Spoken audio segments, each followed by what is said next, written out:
Merci Nadine, merci beaucoup pour cette introduction. Comme tu l'as dit, l'année a été assez particulière, mais l'équipe Galigio a été là en 2020 pour vous accompagner sur vos projets et on continuera bien sûr à être là en 2020 pour continuer à vous aider à prendre de meilleures décisions, à les exécuter le mieux possible et à, voilà, on espère passer une année 2020 un peu plus tranquille, un peu moins. Tu veux dire 21, on a mis 2021, Vincent. 2021, pardon. Oui. Donc voilà, le but de ce webinaire, voilà, c'est vraiment de vous présenter les nouveautés de Galigio G21, donc de la nouvelle version. Sachant que pendant la démonstration, je vais quand même essayer, parce qu'il y a certains d'entre vous qui peut-être ne connaissent pas exactement ce que fait notre outil. Et comme le but, c'est quand même de se focaliser sur les nouveautés, je vais quand même essayer de rebalayer assez rapidement, on va dire, assez rapidement l'ensemble des fonctionnalités et de ce qui est capable de faire l'outil Galigio. On va commencer tout de suite par les fonctionnalités qui sont peut-être un peu plus techniques et qu'on verra moins pendant la démonstration. Donc dans la G21, c'est quelque chose qui était demandé depuis vraiment un certain temps par nos clients, qui était la possibilité de directement géocoder ces données. Donc géocoder, c'est quoi? Donc c'est ce terme que peut-être tout le monde ne connaît pas, c'est la capacité en fait de passer d'une adresse, une adresse physique, hein, donc composée d'une rue, d'un code postal, d'une ville, et en fait ça, peu importe où elle se constitue dans le monde, de passer donc d'adresse à quelque chose qu'on peut positionner sur une carte. Et c'est vrai qu'on avait des solutions pour géocoder, mais elles n'étaient pas directement accessibles depuis l'outil. Donc désormais, c'est possible. Dans un premier temps, uniquement sur des fichiers de type Excel que vous allez importer dans l'application. Vous allez pouvoir géocoder des adresses si le fichier contient des adresses. Ça va se faire automatiquement depuis l'application et donc vous allez pouvoir exploiter les adresses et les différents peut-être KPI, les différentes mesures qui seront associées directement dans l'application Galigio, ce qui va évidemment vous faire gagner en agilité et permettre de vous rendre plus autonome parce que on avait parfois des clients qui venaient nous voir en nous disant j'importe mes fichiers clients, j'ai les adresses, j'ai pas les coordonnées XY, comment est-ce qu'il faut que je fasse? Donc là, ça rentrait dans un processus un peu plus long. Ils sont obligés de passer nous voir et donc maintenant, ils vont être autonomes sur cette partie. Quelque chose qu'on a aussi mis dans la G21 qui était assez demandé, c'était la possibilité, une fois qu'on a créé une carte, qu'on l'a personnalisée et qu'on en est content, de pouvoir la partager. Et donc là, on ne parle pas simplement de partage vers d'autres utilisateurs de Galigio, comme c'était déjà le cas. On pouvait déjà partager quelque chose qu'on avait fait avec un de ses collègues qui était aussi utilisateur de Galigio. Là, on va pouvoir directement envoyer par mail un lien afin que n'importe qui au sein de votre entreprise puisse visualiser la carte. Donc, si cette personne est un utilisateur Galigio, il pourra ouvrir la carte, avoir accès à toutes les fonctionnalités comme si lui-même avait créé cette carte. Mais si l'utilisateur n'est pas un utilisateur Galigio, c'est quelqu'un qui est peut-être quelqu'un qui ne connaît pas forcément cette application, il va quand même pouvoir être capable de visualiser la carte et faire un certain nombre d'actions dessus, et on verra ça plus en détail pendant la démonstration. En termes de connectivité, là évidemment cette fonctionnalité s'adresse plus à ceux qui possèdent Salesforce en interne. On va avoir la capacité à directement se connecter au CRM Salesforce. Donc, comme vous le savez peut-être déjà, on était déjà capable de se connecter à des bases plutôt entreprises, des bases on-premise chez vous, que ce soit des bases, notamment beaucoup des bases SQL, des bases SAP, etc. On va maintenant être capable de se connecter directement à des bases Salesforce. Donc là, la petite nuance qu'il y a là-dedans, c'est qu'on a évidemment une extension pour Salesforce qui s'installe dans Salesforce. Là, c'est vraiment l'application Galigio hors de Salesforce. Vous êtes capable de lire les données directement du CRM et qui vont vous permettre de créer vos analyses de performance commerciale ou par exemple même de faire de la sectorisation commerciale sans avoir à exporter les données de Salesforce, les réimporter, et en ayant bien cette connexion live entre les deux outils. On a également aussi décidé de remettre un petit peu en avant cette fonctionnalité qui est assez puissante et qui n'est pas forcément toujours très bien utilisée ou très connue. C'est les séries spatio-temporelles qui permettent en fait d'animer à travers le temps et l'espace n'importe laquelle de vos dimensions, de vos données, de vos mesures, en fonction d'un axe temporel. C'était quelque chose qui était pas forcément extrêmement mis en avant et on l'a repensé pour que ça soit plus simple à être utilisé et que ça soit aussi en effet plus efficace dans la manière dont on va être capable de balayer temporellement les données Et donc là, comme c'est marqué, en fait, pour ceux qui peut-être savent déjà, il y a un widget qui était en haut à droite, donc une sorte de petit onglet qui s'ouvrait quand on activait les séries temporelles. Donc ce widget-là a été supprimé au profit d'une barre de contrôle un peu, je dirais, à la YouTube, qui est disponible directement au bas de l'écran et va permettre de contrôler vraiment cette série animée. On en verra plus pendant la démonstration. Et enfin, en termes d'UI et d'UX, on a également retravaillé l'interface utilisateur pour mettre en avant les fonctionnalités qu'on estime être essentielles après avoir parlé avec certains d'entre vous, après avoir analysé la manière dont les clients et les utilisateurs voilà, étaient utilisateurs de nos outils. Qu'est-ce qu'ils faisaient avec, où est-ce qu'ils allaient en premier, qu'est-ce qu'ils utilisaient en premier, etc. On essaie de repenser ça afin de permettre d'offrir un plus grand confort et un gain de productivité à ceux qui sont utilisateurs régulièrement du Galijio afin de leur permettre de trouver les fonctionnalités qu'ils utilisent le plus rapidement, parfois avec moins de clics. C'est pareil, je vais présenter ça pendant la démonstration. Donc, bien évidemment, les fonctionnalités favorites sont toujours là. Ça, c'est très important de le mentionner. Il n'y a pas eu de choses qui ont été enlevées d'une version précédente et qui seraient désormais absentes de la G21. Donc, toutes les fonctionnalités que vous utilisez aujourd'hui et toutes les cartes que vous avez créées, si vous passez en G21, vous retrouverez les mêmes fonctionnalités et bien sûr, vous retrouverez aussi les nouvelles fonctionnalités, les nouvelles manières de certaines fonctionnalités d'être utilisées et de fonctionner.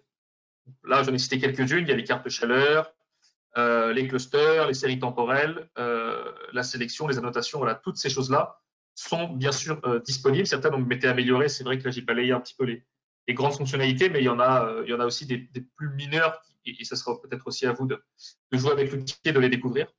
En tout cas, vous pouvez migrer tranquillement de votre version à la G21 voilà, sans avoir peur de perdre une fonctionnalité ou de devoir voilà, subir une régression dans la manière dont fonctionnent vos applications aujourd'hui. On va passer à la démonstration produit. Et juste avant de lancer la démonstration produit, je vais faire passer un petit sondage qui va s'afficher directement sur votre écran et qui nous permet, nous, déjà parfois même de mieux vous connaître, de mieux connaître vos attentes. Et que ce soit au niveau des webinaires ou au niveau du produit, d'adapter aussi ce qu'on fait et ce qu'on propose à vos attentes et à ce que peut-être vous aimeriez voir en termes de produit. Donc, je vais le lancer, ça va durer une petite minute. N'hésitez pas à y répondre et puis juste après, on enchaîne sur la démonstration.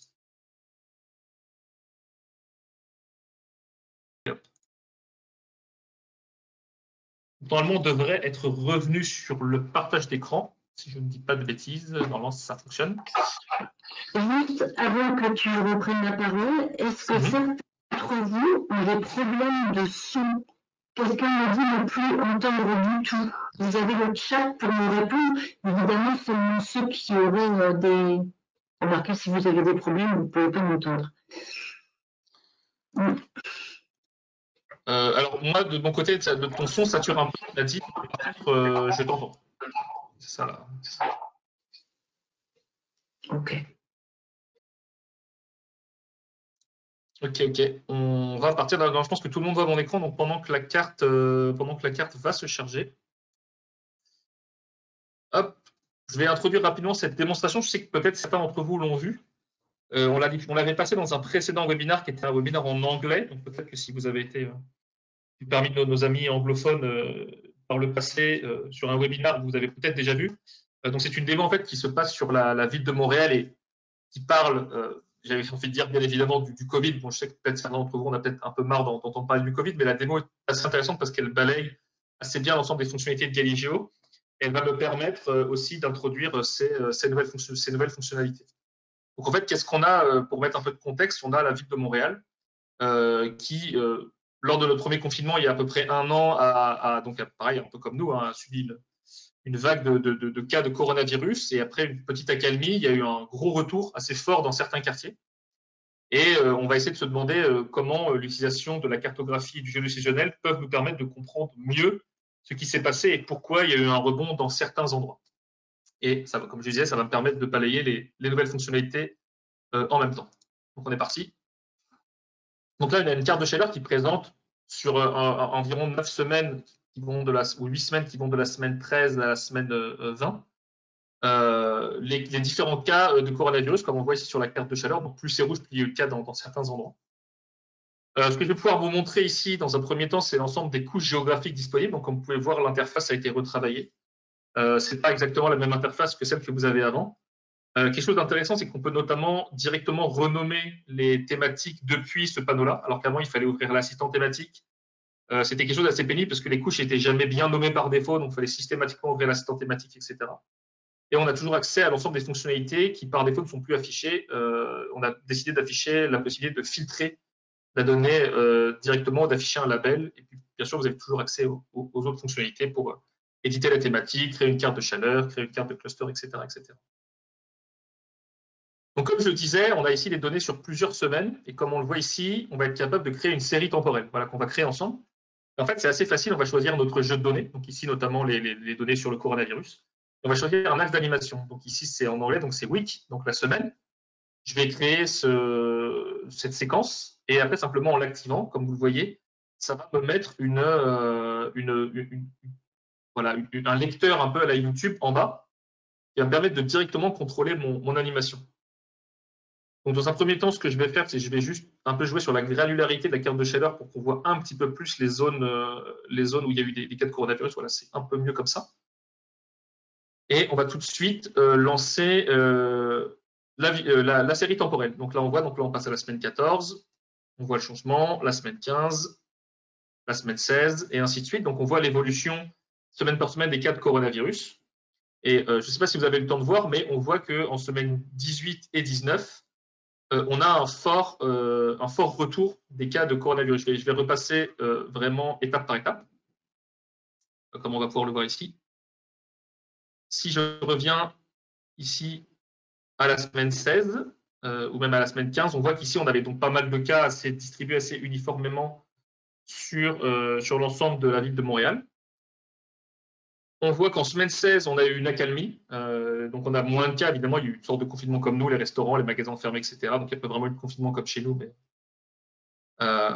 Mais donc, on a eu une accalmie. En semaine 17, pareil. Et quelque chose de très intéressant, c'est qu'on remarque qu'en semaine 18, il y a un fort retour qui vient par le nord de la ville, comme on peut le voir ici. Et cette résurgence de cas se propage dans le sud, ou le sud-est de la ville la semaine d'après. Donc, c'était les semaines 18 et 19 de 2020.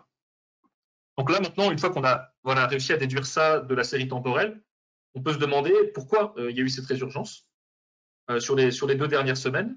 Et donc, ce qu'on va être capable de faire, c'est qu'une fois qu'on a bien compris sur quelle semaine travailler, donc notamment, là, on va essayer de travailler sur les semaines 18 et 19, on va arrêter la série temporelle, on va venir filtrer la donnée uniquement pour ne garder que la semaine 18 et 19, donc directement depuis les filtres contextuels qui sont situés en haut de la carte. On va garder que les semaines donc 18 et 19, et donc là, on a une vue uniquement des cas de ces 2 semaines-là. Donc là, de nouveau, je joue un petit peu avec la granularité de la carte de chaleur. Hop, on va la baisser un petit peu pour la mettre comme ça. Donc voilà, on a une bonne idée vraiment des zones qu'on voit en rouge qui correspondent aux zones, qui correspondent vraiment aux zones où il y a eu beaucoup de cas. On va également cacher ce qu'on voyait, en effet, on voyait le nombre de zones par arrondissement. Et là, en fait, ce qu'on va faire, c'est qu'on va venir visualiser de la donnée contextuelle. Et ça, c'est quelque chose qu'on répète souvent dans les webinaires qui est important. C'est que là, les cas de coronavirus, on peut supposer que c'était de la donnée métier. Supposons que c'était de la donnée métier. On peut venir ici ajouter de la donnée contextuelle, comme par exemple ici, c'est le revenu médian par foyer. Donc là, en l'occurrence, c'est une donnée que je suis allé récupérer sur le portail Open Data de la ville de Montréal. Et ça, c'est de la donnée en fait, qui est très souvent accessible sur les portails Open Data des différents gouvernements publics, et différentes administrations. Et donc voilà, ce qu'on voit ici, c'est que, comme on peut le voir dans la légende, on a toute une zone au sud où le revenu médian par foyer est beaucoup plus élevé que dans le nord. Beaucoup plus élevé que dans le nord. Ça va me donner une première indication donc de comprendre que c'est plutôt les quartiers les moins aisés où il y a la résurgence. Et là, je vais mettre une seconde thématique et je vais cacher ma carte de chaleur pour qu'on voit bien, qui est ici une thématique striée qui va s'afficher par-dessus mon autre thématique de revenu médian. Cette fois, c'est la densité de population. Et donc, ce qui est intéressant, c'est que là, depuis la légende, je peux directement rapidement filtrer pour n'afficher que les densités de population les plus élevées et les revenus médians les plus élevés. Donc, on voit qu'il y a vraiment une grosse séparation et que les densités de population les plus élevées sont dans le nord et donc correspondent aussi aux quartiers de la ville de Montréal qui sont les moins aisés. Et donc, c'est de là que vient la résurgence de cas de coronavirus. Donc là, on peut voir qu'en ajoutant assez simplement de la donnée contextuelle, qu'on va être capable de superposer avec nos données métiers, parce que elles sont situées dans les dans les mêmes lieux, on va dire, hein, sur la planète. Hein, pas de dimension commune, de jointure commune, si on veut parler un peu technique, mais on peut les superposer.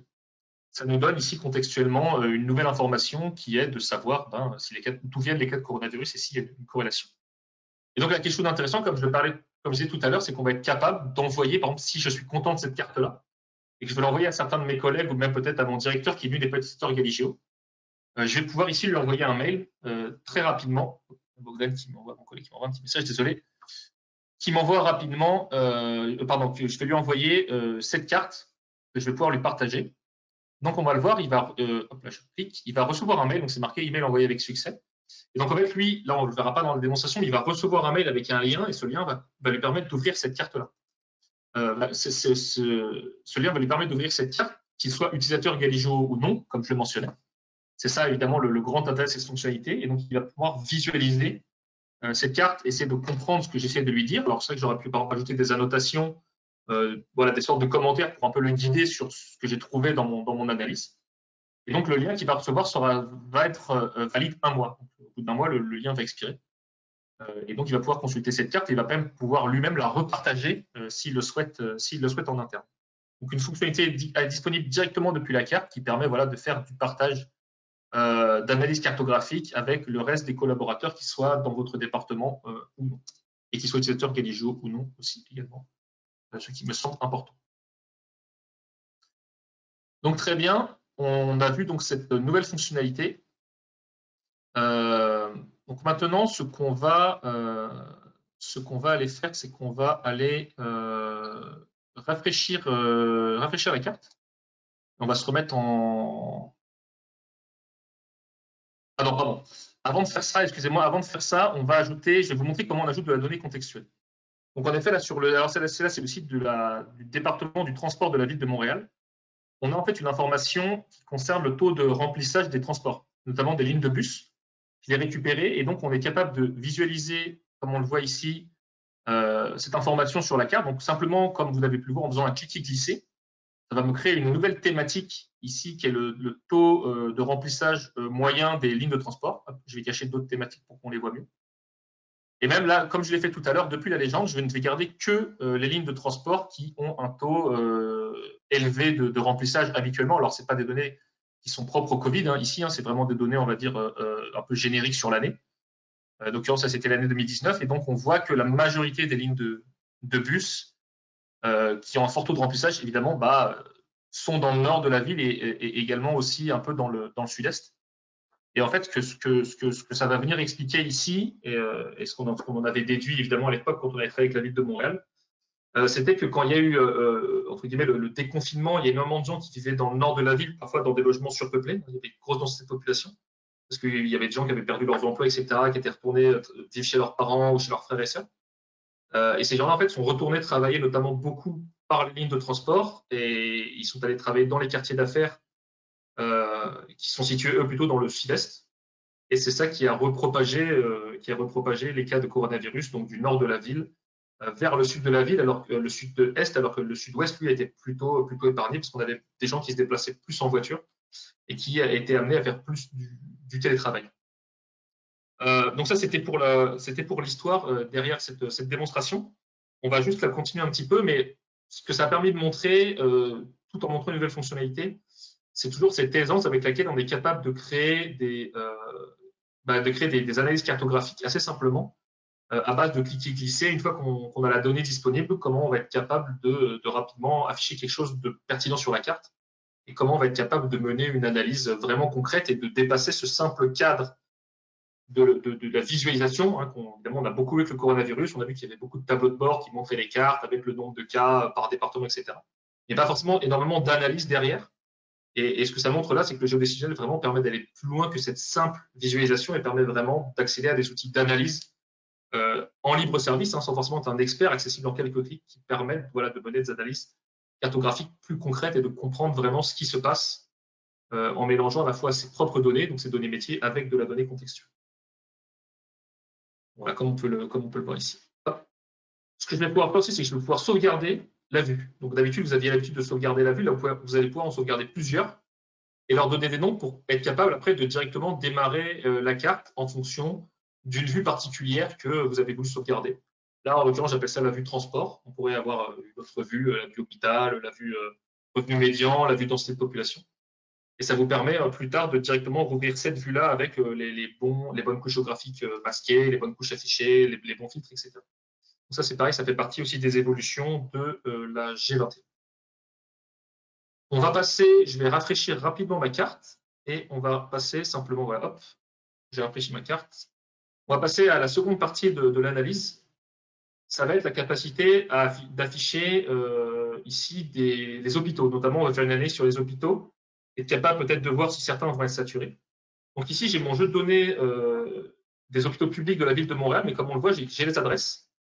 Et donc, simplement, dans le menu Data, je vais avoir un nouvel onglet qui s'appelle Géocodage et qui va me permettre de renseigner les différents champs nécessaires pour que je puisse obtenir les latitudes et les longitudes, donc les coordonnées X, Y de mes hôpitaux, afin de pouvoir les afficher sur la carte. Donc ici, moi, j'ai dans mes données une adresse qui possède vraiment tout directement. Donc il y a le nom de la rue, le nom de l'État et le pays. Mais si ce n'est pas le cas, si ce n'est pas en plusieurs données, comme vous le voyez, vous pouvez renseigner l'adresse, le code postal, la ville, le pays, etc. Évidemment, plus vous renseignez de choses et plus ce sera précis. Je ne vais pas le faire en live, en l'occurrence, ça avait déjà été préfait pour la démonstration, parce qu'évidemment, il y a un petit temps, le temps que plus vous avez d'adresses, plus évidemment, ça va mettre de temps. Et donc, une fois que ces coordonnées sont disponibles, alors elles sont disponibles dans le fichier Excel, donc si vous l'exportez de Galigeo, évidemment, vous allez obtenir la latitude et la longitude dans votre fichier Excel. Donc, si vous l'exportez, ça fonctionne. Et puis, voilà, comme je le montre ici, on peut simplement faire du cliquer-glisser pour directement se servir de nos données fraîchement géocodées pour créer une nouvelle analyse thématique. Donc là, on voit que j'ai tous mes hôpitaux sur la carte. J'ai enlevé la carte de chaleur, on va passer en mode vraiment cas. Donc là, chaque petit bonhomme que vous voyez, ça correspond à 100 personnes qui ont été contaminées. Les fameux, on va dire les fameux clusters, hein, comme diraient certains de nos amis au gouvernement ici. J'ai également juste changé le fond de plan. Hein, donc ça, c'est toujours des fonctionnalités qui sont disponibles. Je vais passer en vue rue comme je suis un peu plus zoomé qu'auparavant. Et ce que je vais simplement vous montrer, c'est la capacité ici à faire une sélection. Donc ici, par exemple, je vais choisir mes cas de coronavirus. Et je vais dire, voilà, si je me mets à 2 km autour d'un hôpital, voilà les différents cas que j'ai pu obtenir à 2 km autour d'un hôpital. Donc, je pourrais répéter cette information plusieurs fois pour tous les hôpitaux. Une nouvelle fonctionnalité, petite fonctionnalité également, c'est qu'on peut filtrer directement après la sélection, ce qui n'était pas possible avant. Hein. On peut filtrer avant la sélection. Hop, là, je vais enlever pour remettre tous mes cas ici. Et si je clique sur un autre hôpital, ça, voilà, la sélection permet d'ajouter différentes choses. Et de nouveau, je peux utiliser mon filtre pour voir uniquement les gens qui sont ici, qui sont situés donc dans des zones à 2 km autour des hôpitaux. Donc là, sur les hôpitaux, en l'occurrence, je n'ai pas de mesures associées. Je n'ai pas, par exemple, le nombre de lits disponibles en réanimation, etc. Et si j'avais cette information, bien sûr, je pourrais m'en servir pour être capable de dire si les hôpitaux vont être saturés ou pas en fonction du nombre de cas que je vais avoir, on va dire, situés à moins de 5 km des hôpitaux. Alors, en supposant que les gens situés peut-être à plus de 5 km dans des zones densément urbanisées vont être envoyés vers d'autres hôpitaux. Et en l'occurrence, dans la ville de Montréal, comme la majorité des hôpitaux publics sont plutôt situés dans le nord de la ville, il y a eu une forte saturation des lits en réanimation parce que la majorité des cas étaient dans le nord. Et donc, évidemment, ils ont dû envoyer des gens plutôt vers des hôpitaux privés avec évidemment tout ce que ça comporte, parce que le système de santé n'est pas exactement le même qu'en France. Donc voilà, on peut voir, ce qu'on a pu voir ici aussi, c'est qu'en effet, on a accès à des fonctionnalités d'analyse assez rapidement, voilà, disponibles directement depuis l'interface. On fait que quelques clics et on est capable comme ça d'avoir une analyse spatiale basée sur de la sélection spatiale ici qui est par distance, mais on pourrait avoir la même chose par temps de trajet, par exemple. Là, je ne l'ai pas montré, mais on pourrait dire, les gens qui sont situés à moins de 10 minutes en voiture des hôpitaux ou à moins de 10 minutes à pied des hôpitaux ou à moins de 10 minutes d'un magasin, d'une zone de cas contacts, etc., pour être capable de détecter les futurs clusters. Donc, toutes ces choses-là permettent en effet de mener des analyses. Et comme je le disais tout à l'heure, voilà, au-delà de la visualisation, d'être capable aussi de rentrer dans ce mode analytique, d'être capable de faire de l'analyse et même voir, en couplant par exemple l'utilisation de séries temporelles avec l'utilisation d'outils de sélection, de rentrer même dans un mode prédictif, si on peut dire ça comme ça, afin d'essayer de comprendre ce qui va se passer après en fonction de ce qu'on est capable d'analyser des différentes données du passé. Donc, ce sera tout pour la démo. J'espère avoir balayé un certain nombre de fonctionnalités essentielles. Voilà, pour ceux qui ne connaissent pas forcément très en détail l'outil Galigio, il y a encore évidemment bien d'autres fonctionnalités qui sont disponibles. Et si ça vous intéresse, c'est que vous avez envie de tester l'outil ou peut-être de le redécouvrir, comme je vais le mentionner juste après, en retournant dans mes slides, il ne faudra pas hésiter à voilà, faire un essai gratuit ou à revenir vers moi ou vers Nadine pour qu'on vous accompagne dans la découverte de l'outil ou la redécouverte. Donc, je vais simplement repasser assez rapidement sur les slides. Je vois qu'on est presque arrivé au temps maximum. J'ai un peu trop parlé. Je vais rapidement passer un sondage comme tout à l'heure afin d'assurer ma transition et on va repasser rapidement sur les slides. Je lance le sondage et puis on se retrouve dans 30 secondes. Je vais faire. Allez hop, c'est bon. Nous voilà revenus sur les slides. Donc évidemment, quelque chose qu'on n'a pas encore mentionné, mais donc la G21 sera disponible dès le 18 janvier. Disponible en téléchargement pour tous nos clients qui sont on-premise, qui veulent l'installer chez eux. Et pour ceux qui sont clients de notre offre cloud, ce sera fin janvier que la plateforme va être entièrement passée en G21. Donc, si vous avez la moindre question par rapport à ça sur la version cloud, n'hésitez pas à vous rapprocher de la personne chez Galigio qui vous suit. Ici, voilà, c'est un récapitulatif assez rapide de l'offre Galigio, qui est en fait une technologie qui se décline en plusieurs formes selon les cas d'usage. Donc, on a bien sûr la version qu'on dit standalone, qui est la version, on va dire, autonome, qui existe à la fois on-premise et sur le cloud. On a bien sûr notre connecteur pour SAP, notre connecteur pour IBM, notre offre API qui permet d'embarquer Galigio où vous le souhaitez.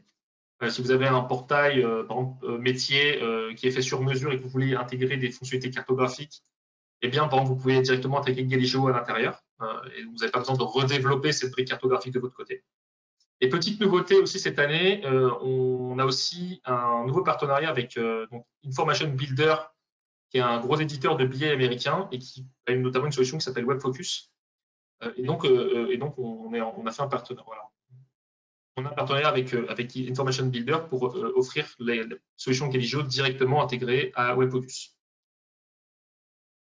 Est-ce qu'on entend à peu près cette fois-ci? Ça va mieux, oui, ça va mieux.